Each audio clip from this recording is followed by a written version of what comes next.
ముఖ్యమంత్రి రేవంత్ రెడ్డి రాజకీయాలు ప్రజలకు అర్థమవుతున్నాయన్నారు మాజీ మంత్రి హరీష్ రావు. ఓవైపు బీజేపీపై కాంగ్రెస్ హైకమాండ్ పోరాడుతుంటే మరోవైపు కేంద్ర మంత్రి ఇంటికి బ్రేక్ఫాస్ట్ కి సీఎం రేవంత్ వెళ్లారని అన్నారు. బీజేపీ ఎంపీ పార్లమెంట్ సాక్షిగా తెలంగాణ ఏర్పాటును హేళన చేస్తుంటే ఇప్పటి వరకు కనీసం ముఖ్యమంత్రి రేవంత్ రెడ్డి స్పందించలేదని హరీష్ రావు ఆగ్రహం వ్యక్తం చేశారు. అంటే మీరంతా కూడబలుకొని ఈ దేశ మహిళల్ని మోసం చేసిండ్రు. ఈ దేశానికి ఇవాళ మహిళా రిజర్వేషన్ విషయంలో మీకు చిత్తశుద్ధి లేదు. ఆనాడు కేసీఆర్ గారి నాయకత్వంలో తెలంగాణ మొదటి శాసనసభలోనే మహిళలకు చట్టసభల్లో రిజర్వేషన్ కల్పించాలని ఆ రోజు బీఆర్ఎస్ పార్టీ ఏకగ్రీవ తీర్మానం చేసి కేంద్ర ప్రభుత్వానికి పంపింది. బీజేపీ మీద నెపం పెట్టి కాంగ్రెస్ తప్పించుకునే ప్రయత్నం చేసింది. కాంగ్రెస్ మీద నెపం పెట్టి ఇలా బీజేపీ తప్పించుకునే ప్రయత్నం చేస్తుంది.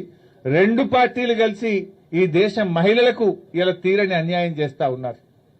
ఇలా బీజేపీకి మెజార్టీ లేదని తెలిసి డీలిమిటేషన్ తో 2/3 మెజార్టీతో లింక్ పెట్టడం అంటే బీజేపీకి చిత్తశుద్ధి లేదు, కాంగ్రెస్ కు కూడా క్లారిటీ లేదు. రెండు పార్టీలు కలిసి ఇలా మహిళల్ని మోసం చేస్తా ఉన్నారు. సింహం బయటకొస్తుంటే గుంట నక్కల గుండెల్లో రైళ్లు పరిగెడుతున్నాయన్నారు BRS working president KTR.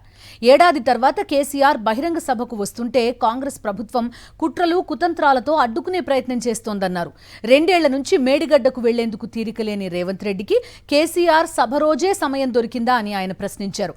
Jagtial ప్రస్తుత ఎమ్మెల్యే ఏ పార్టీలో ఉన్నారో, ఆయన క్రాస్ బ్రీడో లేదో హైబ్రిడో ఆయనకే తెలియాలని చురకలంటించారు కేటీఆర్.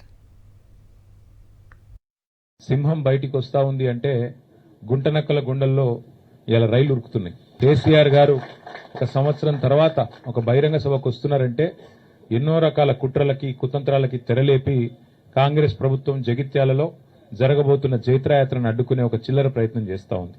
2.5 ఏళ్లకెళ్లి మేడిగడ్డకు పోయేందుకు ముఖ్యమంత్రికి టైం లేకుండే అర్జెంటుగా ముఖ్యమంత్రి గారికి కేసీఆర్ గారి బహిరంగ సభ ఇక్కడ ఉంటే టీవీలలో సగం కేసీఆర్ ను చూపెట్టాలి, సగం రేవంత్ రెడ్డిని చూపెట్టాలి, పేపర్లలో సగం రేవంత్ రెడ్డిది రాయాలి, అవతలికు కేసీఆర్ది రాయాలని ఒక చిల్లర ప్రయత్నం. అంటే ఇంత కుత్సితమైన, ఇంత కుసంస్కారమైన, ఇంత చిన్న మెదడున్న ముఖ్యమంత్రి బహుశా భారతదేశంలో ఎవరు ఉండరు, ఒక రేవంత్ రెడ్డి తప్ప. జగిత్యాలలో జన ప్రభంజనాన్ని అడ్డుకుంటామని రేవంత్ రెడ్డి గారు, అదేవిధంగా ఇక్కడున్న హైబ్రిడ్ ఎమ్మెల్యే, హైబ్రిడ్ కూడా కాదు, ఏం బ్రీడో ఇది, బీఆర్ఎస్ అని ప్రెస్ మీట్ లో చెప్తాడు, కాంగ్రెస్ పార్టీ ఆఫీసులో కూర్చుంటాడు, కాంగ్రెస్ పార్టీ మంత్రి పక్కకు కూర్చుంటాడు. క్రాస్ బ్రీడ్ అనాలనా, హైబ్రిడ్ అనాలనా, ఏం బ్రీడ్ అనాలే, ఆయన ఏందో ఆయనే చెప్పుకోవాలి.